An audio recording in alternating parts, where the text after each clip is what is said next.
U prostorijama Zajedništva Hrvata u svibnju bila je promocija male zbirke sabranih pričica.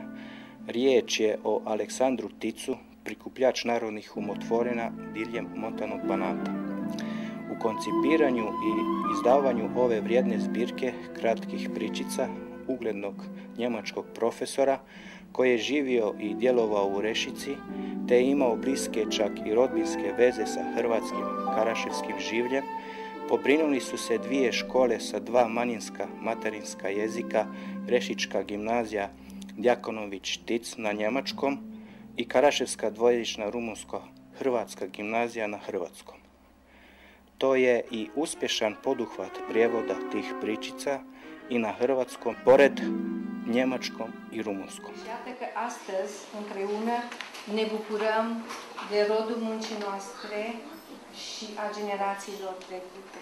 Și lansăm volumul Alexander Tic, călător prin munții Banatului, pe traseul cultural Reșița-Iabalcea-Carașova sau Carașova-Iabalcea-Reșița. Cum doriți să citiți? Un volum de legende și povestiri despre zonele înconjurătoare Reșiței. Acest volum este și mai important pentru că el cuprinde rodul mai multor generații. Cei care au adunat în sufletul și în mintea lor poveștile, munca lui Alexander Tic, unul dintre patronii școlii noastre.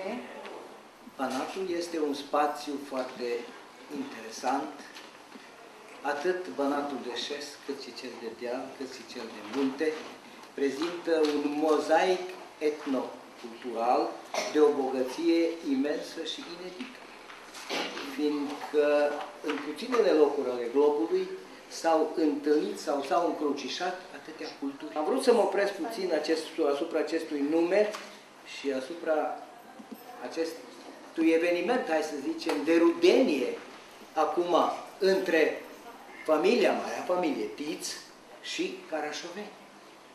Deci, o carașoveancă a ajuns în această familie. Și cred că ați și descoperit-o care este. Elena Dobră. Ea face parte dintr-o familie de aici, din Carașova, familia Miloie. Voi înmâna doar diplomele de la Carașova. Sunt 4 copii care au desene în această carte. Și sunt următorii. Anca Ivca, Și cartea acolo, Anca. Iuliana Gemeși sau... Spuneți-ne, vă rog, câteva cuvinte despre genul de carte pe care ați lansat-o astăzi și ce semnificație are pentru dumneavoastră. Pentru mine are largi semnificații. Semnificația însă cea mai mare, cea mai bună este pentru această zonă. Alexander Tic este patronul liceului nostru, a fost profesor în liceul Djakonović Tic, tatăl său a fost directorul școlii. Așa i-am descoperit opera, așa ni l-am apropiat de suflet. Aprofundându-i opera, ne-am dat seama că zona din jurul Reșiței este foarte bine reprezentată în povești și povestiri, iar Carașova în mod special. Și am constatat că avea o afecțiune specială pentru zona Carașovei, pentru că are un potențial turistic excepțional. Și atunci Alexander Tic i-a cules legendele și ar fi fost păcat ca aceste legende să rămână numai între coperțile unei cărți și numai în limba germană. Și ne-am propus împreună cu copiii să traducem în limba română și primul volum a fost în limba maghiară tradus, deci a treia limbă, iar al doilea volum, fiind dedicat numai Carașovei, este tradus și în limba noastră, în limba croată. Cred că a fost un succes realizarea acestui volum. Un succes a fost colaborarea între Liceul Djakonović Tic și Liceul Biling din Carașova.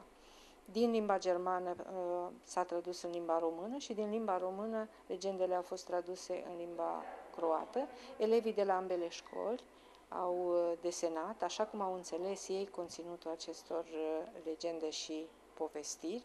Și noi vrem să credem că cu acest volum l-am introdus pe Alexander Tic în circuitul cultural bănățean și că legendele din Carașova vor fi mai bine cunoscute de publicul larg. Cititorii cum pot ajunge la această carte? Păi, o parte din tiraj, volumul 2 s-a tipărit în 200 de exemplare cu ajutorul financiar al Uniunii Croaților din România, cu sediu aici la Carașova. 100 de exemplare sunt la sediul acestei uniuni și 100 de exemplare sunt la sediul Liceului Diakonović Tic. Tekst originalnih narodnih tvorevina sa karaševskog područja i originalne ilustracije, plod dječje mašte jedne i druge škole, čine od ove zbirke vrijedno umjetničko djelo koji će poslužiti kao izvor žive kulture koju su stvarali naši stari Karaševci u burnim i teškim povijesnim vremenima, braneći goli život, čuvajući jezik i nacionalno biće.